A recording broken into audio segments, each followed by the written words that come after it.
Day 2 of American Conference Media Day here in Charlotte. I'm here with the Commissioner, Tim Pernetti. And Tim, first, you talk about innovation, grit, and service. How important is it for this conference to have a school like Navy representing at the forefront?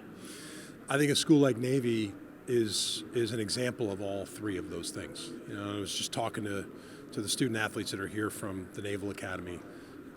The academies are not flashy. They're just hardworking, blue-collar, gritty type environment. So when you look at what our pillars are for our brand, I don't think anybody is an example that's better than Army and Navy, quite frankly.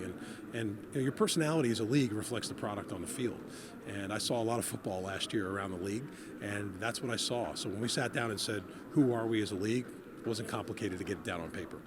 You touched on both Navy and Army. There's a couple of people who say, especially with the college football playoff, that they might want to nudge the scheduling of that game. You said you want a team from this conference in the college football playoff. How do you feel, though, about keeping the Army-Navy game on an exclusive weekend? And not only do we want a team from this league in the playoff, we expect it. And I think if you ask any of our coaches, they expect it. As it relates to like the future of the Army-Navy game and the schedule, you know, there's certain things there that we control and there's certain things that we don't control.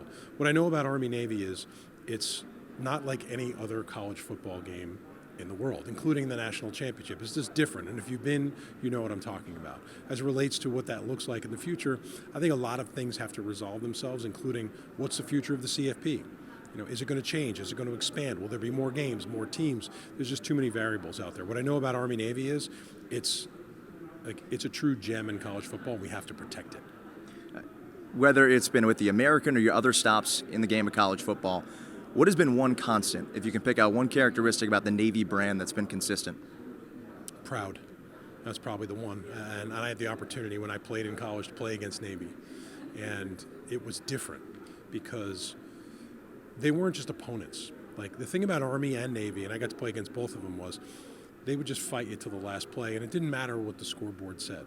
But what you realize quickly, until you stood, this happened to me my senior year. We beat Navy, and I stood behind the team while they played the alma mater.